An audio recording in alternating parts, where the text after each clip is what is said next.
नमस्कार दोस्तों, आपका दोस्त परीक्षित अगेन आपके सामने है। और आज हम बात करने वाले हैं बादशाह मूवी की। बादशाह अजय देवगन जी की बहुत खूबसूरत मूवी है। और मैं सच बोलूं कि अजय देवगन एक बहुत अच्छे अदाकार हैं और बहुत अच्छी उनने फिल्में की हैं। मैं हमेशा बार बार बोलता हूँ कि भले ही उनकी कुछ एक फिल्में जो हैं उतनी नहीं सक्सेसफुल नहीं, जैसे कि बादशाह एक अच्छी फिल्म होने के बावजूद उतनी अच्छी नहीं बन हो पाई है। तो चलो अपन इस फिल्म के बारे में बात करते हैं। फिल्म बेसिकली जो है एक रियल लाइफ इवेंट के बारे में है, जो कि 1974, 75, 76 के ज़माने में हुआ था। और उन लोग जो रियल लाइफ इवेंट से जुड़े हुए हैं उनके साथ ये सब चीज़ें हुई। तो इसलिए मैं किसी का भी नाम लेना नहीं चाहूँगा, क्योंकि इस तरीके से उन लोगों की प्राइवेसी जो है डिस्टर्ब होती है। लेकिन हम अपन पिक्चर के ही बारे में बात करेंगे। फिल्म जो है एक आप कह सकते हैं लूट है या हेस्ट है।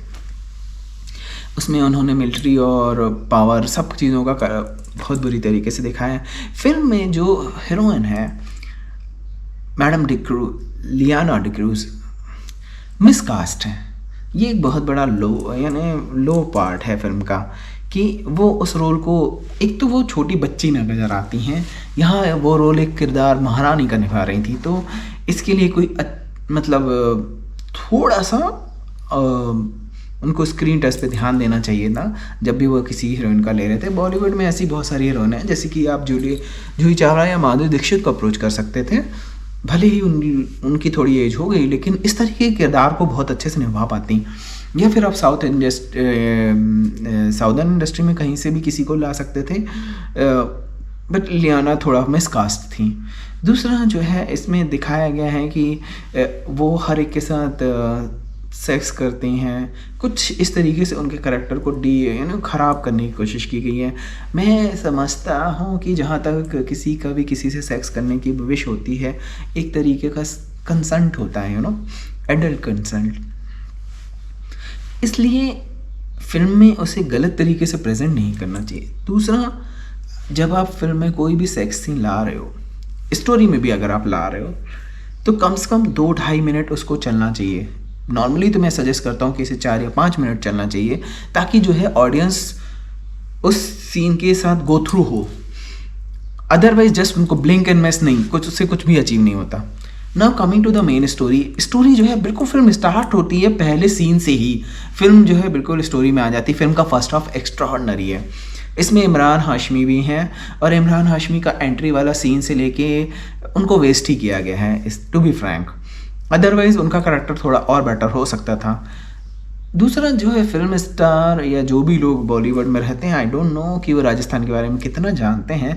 जो आइटम सॉन्ग डाला गया है वो राजस्थानी स्टाइल का नहीं है। तो ये सॉन्ग जो है वो मतलब लम्हे फिल्म जो है उसने, आप उसमें राजस्थानी गानों को देखिए, बहुत सारे ऐसे गाने हैं जो कि राजस्थानी फ्लेवर को बहुत टच करते हैं। तो इस तरीके से कुछ भी आइटम सॉन्ग डालो, राजस्थान दिखाना है, आप जयपुर जा रहे हो या फिर कहीं भी जा रहे हो, जयपुर की महारानी के बारे में है ये असल में फिल्म। मैं ऐसा बताना नहीं चाहता था, लेकिन फिर भी। दूसरा जो है कि आप कुछ भी ला रहे हो, किसी भी संस्कृति बैकग्राउंड को क्रिएट कर रहे हो, उस एरा में जा रहे हो, तो उस एरा को प्रॉपरली प्रेजेंट करो। अजय देवगन साहब जो हैं वो किसी भी सूरत में एक सर्वेंट नहीं रखते हैं, टू बी फ्रैंक। उनको भी मिसकास्ट किया गया था। उनको आर्मी जनरल का रोल देना चाहिए था तो बहुत अच्छा होता था। और जो ये करेक्टर है जिसमें जो अजय देवगन साहब को दिया गया, बेसिकली ये करेक्टर किसी और को देना चाहिए था। भले ही लीड ये चाहे तो आप इमरान हाशमी को देते तो शायद वो इस करेक्टर को ज़्यादा बेहतर निभा पाते। ऐसा नहीं है कि अजय देवगन साहब ने इस करेक्टर के साथ बेइंसाफ़ी की। अजय देवगन साहब बहुत अच्छे एक्टर हैं, और आई टेक उनको कुछ भी दे दो वो सब कर देते हैं अच्छे तरीके से। बिल्कुल चेहरे के हाव भाव इस परफेक्ट लाते हैं। लेकिन वो वैसे दिखते ही नहीं हैं, यानी उनको देख के ऐसा लगता ही नहीं है कि वो किसी के बॉडीगार्ड हैं, हो सकते हैं। रिच लुक है, और उन्होंने बहुत सारी ऐसी फिल्में भी की हैं, तो रिच लुक दिखना स्वाभाविक है। रही बात रजवाड़े दिखाते हैं आप, तो रजवाड़े दिखाएंगे तो रजवाड़ों का एक स्टाइल होता है। दूसरी चीज़, आप महारानी का करैक्टर दिखा रहे हैं, उसके करैक्टर में वही हीरोइन है वही विलन है, ये बात उतनी जमती नहीं है। फिल्म के फ्लॉप होने का सबसे बड़ा रीज़न ये है कि इन रियल लाइफ वो अच्छी लेडी थी, उनका भारत के प्रधानमंत्री के बीच में जो भी बातें हुई या राजनीतिक तौर पर उन लोगों ने, इन 3 लोगों ने, क्योंकि उनमें भारत के उस समय के प्रधानमंत्री के बेटे भी इन्वॉल्व थे और फिल्म उसी इंसिडेंट के बारे में भी बात करती है। उनके करैक्टर के बारे में कुछ बोलना अनुचित होगा क्योंकि वो अब नहीं है इस दुनिया में। तो मैं ऐसा समझता हूँ कि जब आप रियल लाइफ करैक्टर्स को लेके आ रहे हो तो उनके साथ जस्टिफिकेशन करना चाहिए। ये टसल क्यों थी दो जयपुर की महारानी और तत्कालीन भारत की प्रधानमंत्री के बीच में, वो टसल नहीं दिख रही थी। सीधे लूट पे अपन आ जाते हैं। लूट जो है दिखाई गई है लेकिन उसको एग्जीक्यूशन करते वक्त बहुत वीक हो गए हैं। इंडियन आर्मी अगर लूट कर रही है और मतलब लेके जा रही है गोल्ड को कहीं पे, तो आपको ऐसा लगता है सच में कि इंडियन आर्मी जैसी ऑर्गेनाइजेशन फेल हो जाएगी? इस पर्टिकुलर इंसिडेंट्स में उनको सपोर्ट था लोकल लोगों का, महारानी को, और इन रियलिटी जो है वो जो गोल्ड उनके महल से निकाला गया था वो वापस उनको पास पहुंचा दिया गया था, क्योंकि इनजस्टिस यहाँ पे तो एटलीस्ट नहीं हुआ था।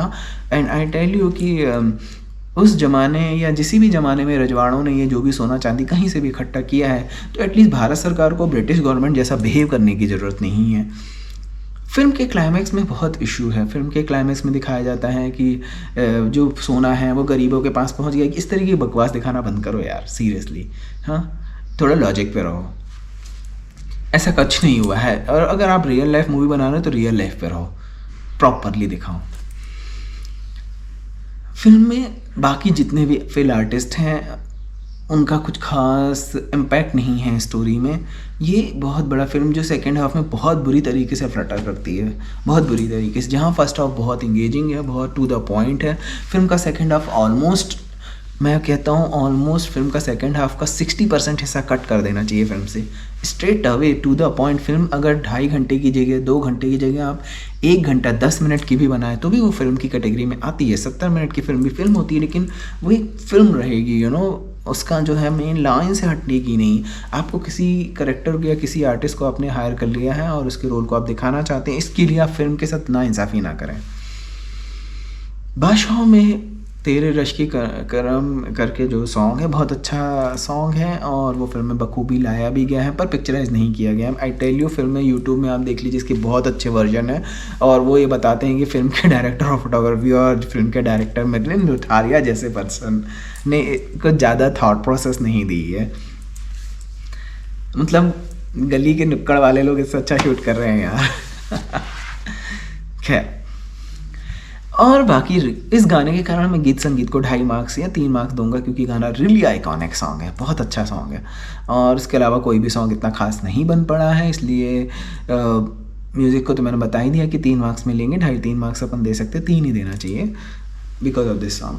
एंड एडिटिंग डिपार्टमेंट को 3.5 दूंगा। फिल्म की एडिटिंग कसी हुई की गई है, फिल्म को इंगेजिंग रखा गया है। फिल्म में कलर ग्रेडिंग डिपार्टमेंट को 2 मार्क्स दूंगा। मैं नहीं समझता कि सीन के कलर ग्रेडिंग या कलर चॉइस के ऊपर किसी ने भी ध्यान रखने की कोशिश की है। जब उनको कपड़े पहनाए गए हैं तो भी नहीं ध्यान दिया गया है कि उस समय क्या फ़ैशन था। 1970s का ज़माना है, तो उस समय इंडिया में डिफरेंट फैशन चलता था, लोग डिफरेंटली कपड़े पहनते थे, लोग डिफरेंटली दिखते थे, उनका फैशन, उनका स्टाइल सब कुछ अलग था, वो कंटेम्प्रेरी नहीं था। कोशिश ऐसी की जानी चाहिए कि जब किसी बैक एंड एरा में आप रियलिस्टिक इवेंट पे जाते हैं तो आप उस समय के फैशन की ओर थोड़ा ध्यान दें। आप अगर न्यूज़पेपर भी उठा लेते उस ज़माने के तो देख लेते, लोगों की फ़ोटोज़ अवेलेबल हैं जिससे आपको समझ में आता है। दूसरी, राजस्थानी लोग कैसे दिखते हैं, आपको राजस्थानी लोगों को ही हायर करना चाहिए था प्रॉपरली।